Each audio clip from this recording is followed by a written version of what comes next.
आज की इस वीडियो में खास बात यह है कि आज जो हम चैप्टर कर रहे हैं मानव बस्ती, इसका हम सेकंड और एंड पार्ट कर रहे हैं। इस पार्ट को करने के बाद हमारी जो फर्स्ट बुक है ह्यूमन ज्योग्राफी यानी मानव भूगोल क्लास 12 ज्योग्राफी की, वो पूरी तरीके से कंप्लीट हो जाएगी। और इसके जो नोट्स होंगे मैंने ऑलरेडी ग्रुप में डाल रखे अपने टेलीग्राम में, जिसका लिंक डिस्क्रिप्शन में दे रखा है। और जो रह गया लेसन उनके भी मैं पीडीएफ डाल दूंगा, आप वहां से डाउनलोड कर लीजिएगा। तो हमारे टेलीग्राम ग्रुप को आप जरूर ज्वाइन कीजिएगा। और आपसे एक चीज की रिक्वेस्ट और है, आप मुझे कमेंट करके जरूर बताइएगा कि अब आपको कौन से सब्जेक्ट की सीरीज शुरू करनी है, इकोनॉमिक्स, पॉलिटिकल या फिर हिस्ट्री। लैंग्वेज से रिलेटेड अगर मैं बात करूं हिंदी और इंग्लिश, वो हम आने वाले टाइम में करेंगे। और जो आपके एडिशनल सब्जेक्ट होते हैं फिजिकल एजुकेशन और होम साइंस, ये काफी नॉर्मल से सब्जेक्ट हैं, इन्हें भी हम आने वाले टाइम में जरूर करेंगे। तो अभी के लिए आपको कमेंट करके बताना है कि आपको हिस्ट्री, पॉलिटिकल या फिर इकोनॉमिक्स में से कौन से सब्जेक्ट की सीरीज शुरू करनी है, ठीक है।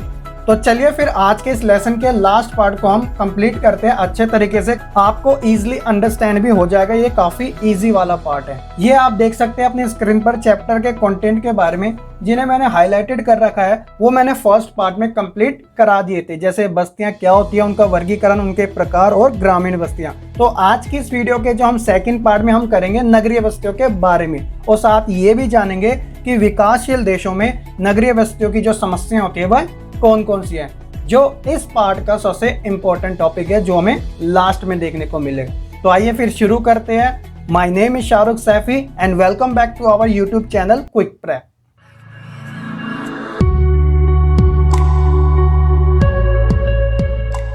चैप्टर के इंट्रोडक्शन की बात की जाए तो हमने इस चैप्टर में फर्स्ट पार्ट में ये जाना था कि जो ग्रामीण बस्ती होती है उनकी क्या क्या समस्या है, उन्हें किन आधार पे वर्गीकृत किया गया है, और साथ ही उन बस्तियों के कौन कौन से प्रकार है। तो same as it is topic हमें नगरीय बस्तियों के बारे में भी जानना है। तो आज की इस वीडियो में हम उसी के बारे में बात करेंगे। नगरीय बस्तियों की बात करें तो आपको कमेंट करके बताना है आपके अकॉर्डिंग कि आप इसकी परिभाषा किस आधार पे देते हैं। आने वाली स्लाइड में आपको नगरीय बस्तियों के बारे में अच्छे तरीके से पता चल जाएगा।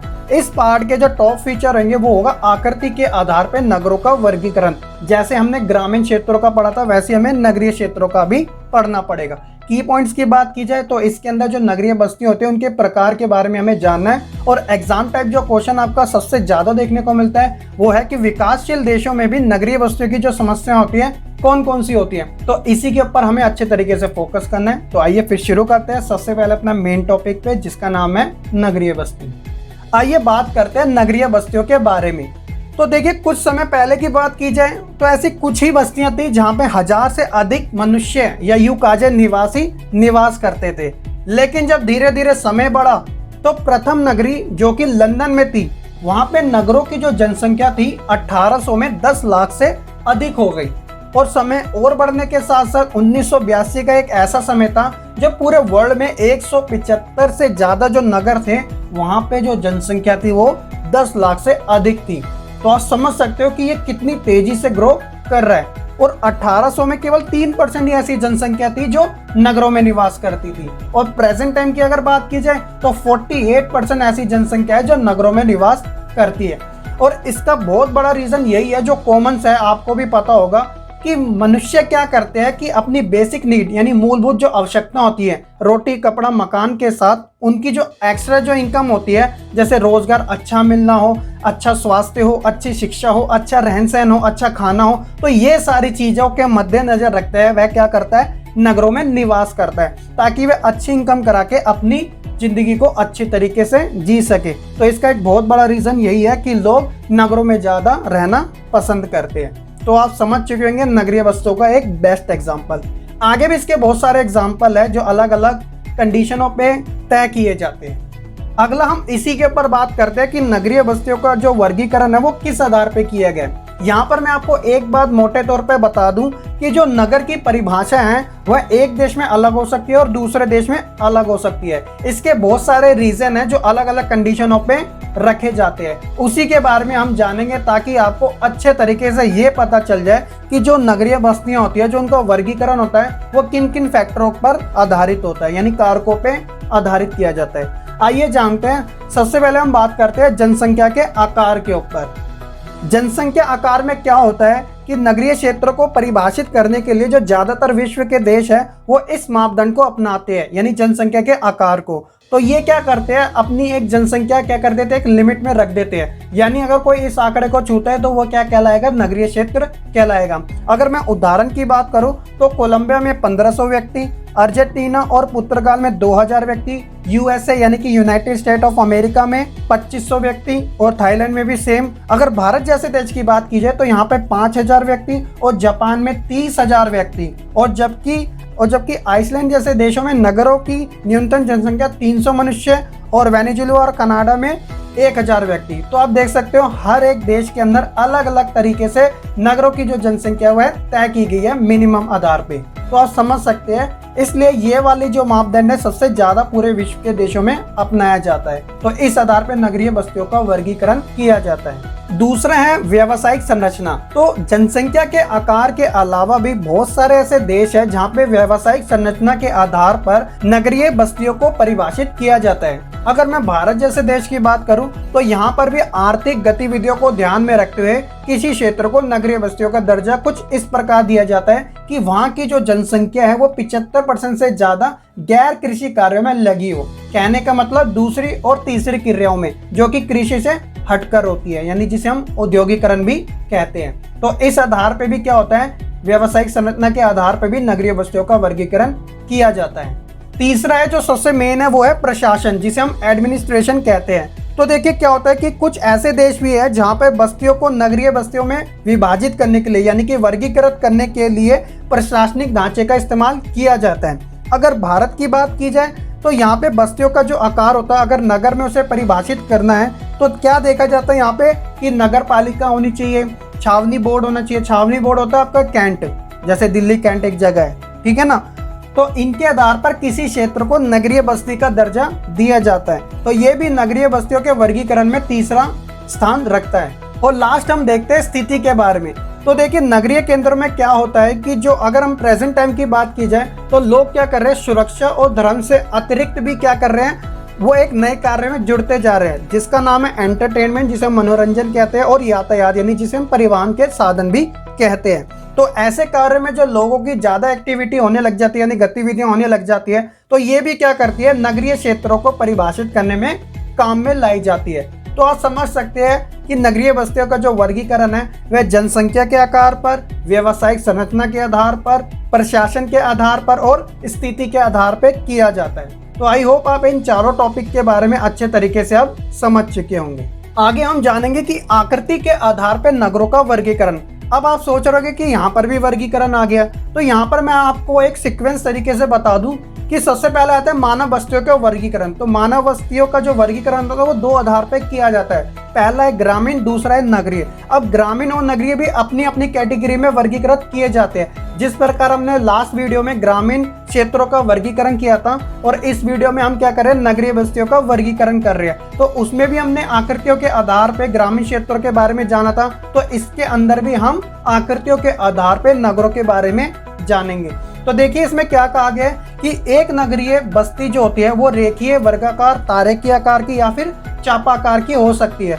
वास्तव में किसी भी नगर की जो आकृति होती है वह वास्तुकला, भवन की शैली और वहाँ के ऐतिहासिक एवं सांस्कृतिक परंपराओं की देन होती है। कहने का मतलब कि किसी भी नगरीय बस्ती का जो इतिहास रहा है उसके अंदर जो मेन फैक्टर रोल करते हैं वो है उनका वास्तुकला, भवन की शैली, ऐतिहासिक और सांस्कृतिक परंपराओं की देन। और ये भारत में भी हमें ज्यादा देखने को मिलता है। विकसित और विकासशील देशों में कस्बे और नगर क्या होते हैं, उनके विकास और नगरीय नियोजन में कई तरह की विभिन्नताएं देखने को मिलती है। अगर उदाहरण की बात की जाए तो जहाँ एक तरफ विकसित जो देश होता है जैसे जो यूरोपियन कंट्री हो गया, तो वहां पर क्या होता है, जो नगर होते हैं वो एक योजनाबद्ध यानी एक प्लान के तौर पे बनाए जाते हैं। और जबकि भारत जैसे विकासशील देशों में क्या होता है कि जो नगरों की उत्पत्ति होती है वह ऐतिहासिक तौर पे मानी जाती है। इसका सबसे बेस्ट एग्जांपल है जैसे सिंधु घाटी सभ्यता। ये भी तो एक काफी नगरीय शैली थी जो कि काफी नवीन मानी जाती है और इसकी भी खोज क्या थी, एक ऐतिहासिक घटना के कारण की गई थी। यहाँ पे कुछ एग्जाम्पल दे रखे हैं कुछ देशों की राजधानियों के बारे में, तो आइए जान लेते हैं उनके बारे में भी एक एक करके। तो तीसरा जो पॉइंट है वो है अदीस अबाबा। अब आपको ये नाम से काफी अटपटा सा लगेगा, अदीस अबाबा है क्या? अदीस अबाबा जो है वो एक राजधानी है इथोपिया देश की। इथोपिया कहाँ पर है? जब आप अपना मैप देखोगे गूगल में तो वहाँ पे अफ्रीका का जो कॉन्टिनेंट है वहाँ के पूर्वी साइड में यानी कि ईस्ट साइड में आपको देखने को मिलेगा इथोपिया देश। तो ठीक है ना। अब इसी के बारे में कुछ खास बातें बताई गई है। जब आप अपनी एनसीईआरटी की बुक पढ़ोगे तो आपको सारी चीजें पढ़ने को मिल जाएगी। यहाँ पर मैं आपको कुछ 4 या 5 पॉइंट मेन बता देता हूँ इस शहर के बारे में। तो सबसे पहले कि इस शहर की जो स्थापना की गई थी वो 1878 में की गई थी। उसके बाद क्या माना जाता है कि ये जो शहर है वो पर्वतीय घाटियों में स्थित है। और साथ ही एक खास बात ये कही जाती है कि यहाँ पे जो मरकाटो एक बाजार है वो काफी प्रसिद्ध माना जाता है। और उसके बारे में ये मान्यता भी रखी गई है कि उत्तर में काहिरा और दक्षिण में जोहान्सबर्ग के बीच ये सबसे बड़ा बाजार माना जाता है। और अदीस अबाबा जो है यहाँ पे बड़े बड़े विश्वविद्यालय, चिकित्सा विश्वविद्यालय है, जिसके कारण यहाँ पे शिक्षा जो है काफी तेजी से बढ़ती आई है। और लास्ट बात ये है कि जिबूती जो है यहाँ का अंतिम रेलवे स्टेशन माना जाता है। तो ये कुछ अदीस अबाबा के बारे में खास बातें थी जो मैंने पॉइंट वाइज पॉइंट आपको बता दिए। जब आप बुक पढ़ोगे तो थोड़ी बहुत इंफॉर्मेशन आपको और मिल जाएगी। और इसी तरह हम एक और नगर के बारे में जानते हैं जिसका नाम है कैनबरा। देखिए कैनबरा जो है वो ऑस्ट्रेलिया की राजधानी है। ऑस्ट्रेलिया एक महाद्वीप है। अगर मैं इसके थोड़े इतिहास के बारे में बात करूं तो देखिए अमेरिकन आर्किटेक्चर थे जिनका नाम था वॉल्टर बर्ली ग्रिफिन। तो उन्होंने 1912 में ऑस्ट्रेलिया की राजधानी के लिए इस नगर योजना का एक नक्शा तैयार किया था, या यूं कहा जाए एक सिनरी तैयार की गई थी। और उन्होंने 2500 व्यक्तियों के रहने के लिए इस नगर को एक परिभाषित किया था कि यहाँ पे जो मनुष्य की जो जनसंख्या होगी वो 2500 से अधिक होगी तो ये नगर घोषित किया जाएगा। ये उनकी एक कल्पना थी। तो ये था अदीस अबाबा और कैनबरा के बारे में एक छोटी सी जानकारी। तो बेटर ऑप्शन यही है कि आप एनसीईआरटी बुक जरूर पढ़िएगा ताकि आपको अच्छे तरीके से और पता चल सके। ठीक है। तो आई होप आपको आकृतियों के आधार पर जो नगरों का वर्गीकरण किया गया है वो अच्छे तरीके से समझ आ चुका होगा।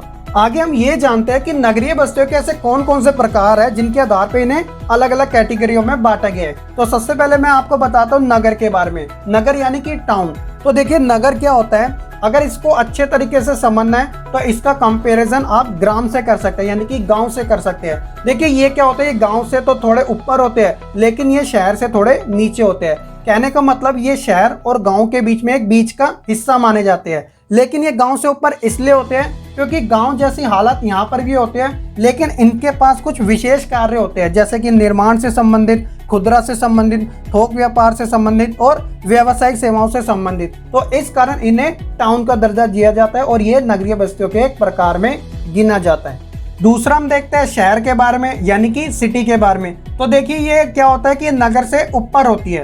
अब इसका क्या कारण है, यहाँ पे आर्थिक गतिविधियां ज्यादा देखने को मिलती है। कहने का मतलब लोग जो है यहाँ पे सेकेंडरी एक्टिविटी जिसे हम औद्योगिकरण कहते हैं उसमें लगे होते हैं। और यहाँ पे जनसंख्या भी आपको ज्यादा देखने को मिलती है। लोगों के व्यवसाय जो होते हैं वो छोटे से लेकर बड़े हर एक प्रकार के आपको यहाँ पर देखने को मिलते हैं।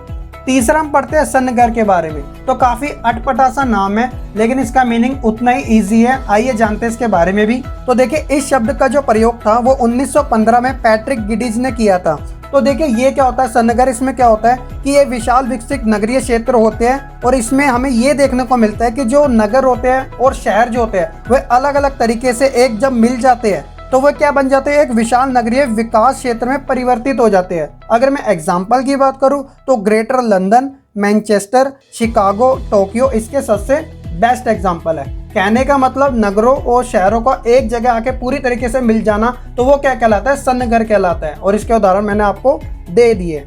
चौथा हम पढ़ते हैं विश्व नगरी, जिसे इंग्लिश में मेगालोपोलिस कहते हैं। मेगालोपोलिस जो है वो एक यूनानी भाषा के शब्द से बना है जिसका अर्थ होता है विशाल नगर। तो देखिए इसमें क्या कहा गया है, तो 1957 में जॉन गेटमैन ने इस शब्द का प्रयोग किया था। उन्होंने इसकी जो परिभाषा दी थी इसे एक महानगर बताया था और ये कहा था कि ये सन्नगरों का एक समूह होता है। तो देखिए पहले क्या था कि नगर और शहर जब मिलके एक जगह परिवर्तित हो जाते हैं तो उसे हमने सन्नगर कहा, और बहुत सारे जब सन्नगर आपस में मिल जाते हैं तो उसे हमने विश्व नगरी का नाम दिया। आप समझ सकते हैं एक श्रेणी के तौर पे ये आगे बढ़ते जा रहे हैं। और इसी प्रकार हम बात करते हैं पांचवे के बारे में, यानी मिलियन सिटी के बारे में। तो मिलियन का मतलब क्या होता है, 10 लाख, यानी कि एक ऐसा शहर जिसकी जनसंख्या 10 लाख से अधिक हो तो उसे हम मिलियन सिटी का नाम देते हैं। और अगर प्रेजेंट टाइम की बात की जाए तो मिलियन सिटी क्या हो रही है, काफी तेजी से पूरे विश्व भर के देशों में तेजी से बढ़ती जा रही है। अगर उदाहरण की बात की जाए तो 1800 में लंदन इस श्रेणी में आया और 1850 में पेरिस, 1860 में न्यूयॉर्क और 1950 तक विश्व में 80 शहर मिलियन सिटी थे। मिलियन सिटी की जो वृद्धि है वो प्रत्येक तीसरे दशक में यानी हर तीसरे 10 साल के बाद में क्या होती है, 3 गुना बढ़ जाती है। 1975 में इनकी जो संख्या थी वो 160 थी, जो कि बढ़कर 2005 में 438 होगी। तो आप इस बात का अंदाजा लगा सकते हैं कि जो मिलियन सिटी है वो कितनी तेजी से बढ़ते जा रही है। और लास्ट हम देखते हैं मेगा सिटी। तो मेगा से यानी कि बहुत बड़ी। तो देखिए मेगा सिटी क्या होती है, जिसके अंदर सभी नगर और उपनगर समा जाते हैं। एक तरीके से चारों चीजें एक चीज में समा गई। तो आप यहाँ पे अपनी स्क्रीन पे दिख रहे लिस्ट में देख सकते हैं, यहाँ पे नगरों के नाम लिख रखे हैं और वहाँ पे साइड में देश के नाम है, साथ ही जनसंख्या भी दे रखी है जो कि 10 लाख से ऊपर है। तो दिल्ली मुंबई भी इस कैटेगरी में आए गए हैं, आप देख सकते हैं। तो ये थे हमारी नगरीय बस्तियों के प्रकार। आई होप आपको एक एक पॉइंट अच्छे तरीके से अब समझ आ चुका होगा। अब हम पढ़ते हैं इस लेसन का सबसे लास्ट टॉपिक और एग्जाम पॉइंट ऑफ व्यू से सबसे ज्यादा इंपॉर्टेंट टॉपिक, जिसका नाम है विकासशील देशों में नगरीय बस्तियों की समस्याएं। देखिए क्या होता है, जब बात नगरीय बस्तियों की आती है तो यहाँ पे जो आधारभूत सुविधाएं हैं, जिन्हें हम बेसिक फैसिलिटीज जो कहते हैं, रोटी कपड़ा मकान, यहाँ पे लोगों को मिल जाती है। लेकिन अब बात यहाँ पर ये आती है कि इनके बावजूद भी नगरीय बस्तियों में कई प्रकार की समस्याएं देखने को मिलती है। तो वह कौन कौन से, यानी इनके क्या कारण है, उन्हीं के बारे में हम जानते हैं एक एक करके। तो सबसे पहले मैं आपको बताता हूँ अनियोजित शहर यानी कि अनप्लान्ड सिटी। तो देखिए क्या होता है कि विकासशील देशों में जो अधिकतर जो शहर होते हैं वह अनियोजित होते हैं, यानी एक अनप्लान तरीके से बनाए जाते हैं। तो विकासशील देशों में ये समस्या सबसे बड़ी मात्रा में देखने को मिलती है और लोग क्या करते हैं, नगरों से और ग्रामों से शहर की तरफ ज्यादा प्रवास करते हैं अच्छी सुविधाएं लेने के लिए। इस कारण क्या होता है कि शहरों में भी, यानी विकासशील देशों के शहरों में भी क्या हो जाता है कि आवास की समस्याएं बड़े पैमाने पर देखने को मिलती है और इसके कारण यहाँ पे गंदी बस्तियां तेजी से बढ़ते चली जाती है, यानी कि एक तरीके से गंदगी का तेजी से बढ़ना यहाँ पर हमें देखने को मिलता है। तो ये पहला कारण है कि विकासशील देशों में जो शहर है वह अनियोजित तरीके से ज्यादा बने होते हैं। दूसरा हम पढ़ते हैं आर्थिक समस्याओं के बारे में। देखिए क्या होता है कि नगरों में लोग किस लिए आते हैं प्रवास करने, कि यहाँ पर उन्हें जो है सुविधाएं अच्छी मिल सके, खाना अच्छा मिल सके, रहन सहन अच्छा हो सके, रोजगार के अवसर मिल सके, स्वास्थ्य अच्छा हो सके। तो ये कुछ रीजन है जहाँ पे लोग ग्राम से और नगरों से शहरों की तरफ आते हैं, नगर यानी टाउन से। तो इसका बड़ा रीजन ये है कि यहाँ पे आर्थिक समस्याएं उत्पन्न होने लग जाती है। वो किन कारणों से होती है, तो देखिए ग्राम और नगरों में क्या होता है, जो व्यक्ति होते हैं या यूं कहा जाए जो श्रमिक होते हैं वे अर्धकुशल होते हैं। मेहनत करना तो वो जानते हैं, अच्छे तरीके से उन्हें मेहनत करनी आती है, लेकिन मशीनों का अच्छी तरीके से प्रयोग वह नहीं कर पाते और इसके साथ वह अकुशल भी होते हैं, अनस्किलेबल होते हैं, जिस कारण वह किस तरीके से काम को किया जाए अपनी मेहनत के आधार पे, अपने दिमाग के आधार पे उनके अंदर ये क्षमता कम देखने को मिलती है, जिस कारण लोगों का यहाँ पे जमावड़ा ज्यादा हो जाता है और आर्थिक समस्याएं उत्पन्न होने लग जाती है। तो ये भी नगरीय बस्तियों की समस्याओं में कारण गिना जाता है। तीसरा हम देखते हैं सामाजिक और सांस्कृतिक समस्याएं। देखिए नगर की जब हम बात करते हैं तो ऐसा नहीं कि यहाँ पे सभी अच्छे घर से होते हैं, नगरों में भी आपको गरीब निवासी ज्यादा देखने को मिल जाते हैं। ऐसे बहुत सारे एरिया जिन्हें हम स्लम एरिया कहते हैं नगरों में, जहाँ पे रोटी भी नहीं मिल पाती लोगों को। तो जो शिक्षा है और स्वास्थ्य है, उनकी जो सुविधाएं हैं वो गरीब नगर निवासियों की पहुंच से बाहर होती है, जिसके कारण उन्हें रोजगार जैसी समस्याएं देखने को मिलती है और शिक्षा की कमी के कारण वे अपराधों में ज्यादा लग जाते हैं, क्योंकि उन्हें अपनी बेसिक नीड को पूरा करना जरूरी हो जाता है, इसलिए वह पैसे कमाने में अपराध में ज्यादा शामिल हो जाते हैं, जिस कारण जो हालात है और ज्यादा बदतर हो जाते हैं। तो इसलिए सामाजिक और सांस्कृतिक समस्याएं भी नगरीय बस्तियों में देखने को मिलती है। चौथा है पर्यावरण संबंधी समस्याएं। तो ये तो मैं मानता हूँ कि ये नगरों में सबसे बड़ा एक कारण है जिसे हर एक लोग इग्नोर करता है। तो विकासशील देशों में जब नगरों की बात की जाती है तो एक तो यहाँ पे जनसंख्या जो होती है वो एक तो ज्यादा मात्रा में रहती है, और जब जनसंख्या ज्यादा मात्रा में रहती है तो जल का जो उपयोग होता है वो ज्यादा मात्रा में किया जाता है, जिसके कारण यहाँ पे पानी जैसी समस्याएं भी देखने को मिलती है, क्योंकि पानी जो है वह हर एक घरेलू काम में प्रयोग किया जाता है। और ऊपर से शहरों में औद्योगिकरण ज्यादा होता है, तो बड़ी बड़ी मशीनों कारखानों को चलाने के लिए भी पानी की ज्यादा आवश्यकता होती है, जिस कारण यहाँ पर पानी जैसी समस्या काफी बड़े लेवल पे देखने को मिलती है। तो ऐसी बात नहीं है, नगर हालांकि वृद्धि का एक स्तर माने जाते हैं, लेकिन यहाँ पर भी जो समस्या होती है वो भी बड़ी मात्रा में देखने को मिलती है, जिनका समय समय पर सरकारें क्या करती रहती है, इन समस्याओं के हल को जुटाने के लिए योजनाएं बनाती रहती है। पांचवी हम बात करते हैं परिवहन के बढ़ते जाम। तो आप भी जानते हैं कि जब बात आती है शहरों की, जैसे दिल्ली, मुंबई, कोलकाता, चेन्नई, तो दिल्ली में तो इतना जाम लगता है जिसके कारण जो होता है, जो तापमान का जो स्तर होता है वो काफ़ी क्या होता है, ह्यूमिडिटी ज़्यादा फैल जाती है, जिस कारण हमें ज़्यादा गर्मी भी सहनी पड़ जाती है। यहाँ चाहे दोपहर हो या शाम हो, परिवहन की जो समस्या है वो हमेशा यहाँ पे देखने को मिल ही जाती है। तो इस कारण परिवहन का जो बढ़ता जाम है वो भी विकासशील देशों में नगरीय बस्तियों की समस्याओं में गिना जाता है। और लास्ट जो है वो सबसे इजी और कॉमन है, जिसका नाम है स्लम एरिया, यानी मलिन बस्तियां जिसे हम कहते हैं। मलिन बस्ती जिसे हम स्लम एरिया कहते हैं। तो देखिए, आपको कमेंट करके बताना है कि सबसे बड़ी जो मलिन बस्ती है यानी स्लम एरिया है वो भारत में किस शहर में देखने को मिलता है और उस बस्ती का क्या नाम है। ठीक है, तो देखिए, भारत के अंदर आप भी जानते हैं कि जो स्लम एरिया होते हैं वहाँ पे गंदगी ज़्यादा होती है। गंदगी होने के कारण जो स्वास्थ्य होता है उसके अंदर कमी देखने को मिलती है, लोग बीमार पड़ते रहते हैं, कभी कभार उनकी मौत भी हो जाती है, अपाहिज हो जाते हैं। तो बस्तियों का ज़्यादा तेजी से बढ़ना भी यहाँ पे क्या माना जाता है, नगरीय बस्तियों में एक समस्या का कारण माना जाता है। तो ये थे कुछ ऐसे रीजन जिनके कारण नगरीय बस्तियों में भी आधारभूत सुविधाएं होने के कारण भी समस्याएं देखने को मिल ही जाती है। तो आई होप आप एक एक पॉइंट आप अच्छे तरीके से समझ चुके होंगे। तो इसी टॉपिक के साथ हमारा ये वाला जो लेसन है मानव बस्ती, अब वो पूरी तरीके से कंप्लीट होता है। आइए जान लेते हैं कि इस वाली वीडियो के पार्ट में हमने कौन कौन से टॉपिक को कवर किया था। तो सबसे पहले मैंने आपको बताया था नगरीय बस्तियों के बारे में। उसके बाद हमने जाना था कि नगरीय बस्तियों का जो वर्गीकरण है किस आधार पे किया जाता है, जैसे जनसंख्या के आधार पर, व्यावसायिक संरचना, प्रशासनिक और स्थिति। और उसके बाद हमने आकृतियों के आधार पर भी नगरीय का वर्गीकरण किया था, जिसके अंदर हमने 2 राजधानी के बारे में जिक्र किया था, जैसे अदीस अबाबा और कैनबरा। और उसके बाद हमने नगरीय बस्तियों के प्रकार के बारे में जाना था, जैसे नगर, शहर, Sangar, mega city, million city. और लास्ट जो हमने टॉपिक पढ़ा था अभी, उसका नाम था कि विकासशील देशों में नगरीय बस्तियों की कौन कौन सी समस्याएं हैं। तो ये था हमारा क्विक रिकैप अच्छे तरीके से। तो आई होप अब आपको पूरी तरीके से ये जो चैप्टर है मानव बस्ती अच्छे तरीके से समझ आ चुका होगा। अब आपको क्या काम करना है, तो आपके माइंड में हर एक चीज अच्छे तरीके से फिट हो जाए ताकि आपको ये लेसन एक परफेक्ट तरीके से समझ आ जाए। तो आपको एक्सरसाइज यही करनी है कि आपको एक बार इस चैप्टर को अच्छे तरीके से पढ़ना है, और साथ ही जो टेक्स्ट बुक के पीछे क्वेश्चन आंसर दे रखे हैं TBQ वाले, तो उन्हें भी आपको हल करने हैं। ठीक है, तो यही है आपका एक्सरसाइज से रिलेटेड आपका होमवर्क। तो जरूर पूरा कीजिएगा इसे, ताकि आप अच्छे तरीके से चैप्टर समझ सकें। तो ये कुछ इस प्रकार था हमारा चैप्टर मानव बस्तियां। आई होप कि आपको ये चैप्टर काफ़ी अच्छा लगा होगा और सारे टॉपिक भी आपके क्लियर होंगे। अगर आपको ये वीडियो पसंद आई हो तो प्लीज़ वीडियो को लाइक ज़रूर कीजिएगा और शेयर करें अपने फ्रेंड्स के साथ। साथ ही आप कमेंट करके जो मैंने आपसे क्वेश्चन पूछे थे आपको उनके आंसर जरूर देने हैं, और आप अपना फीडबैक भी जरूर दीजिएगा।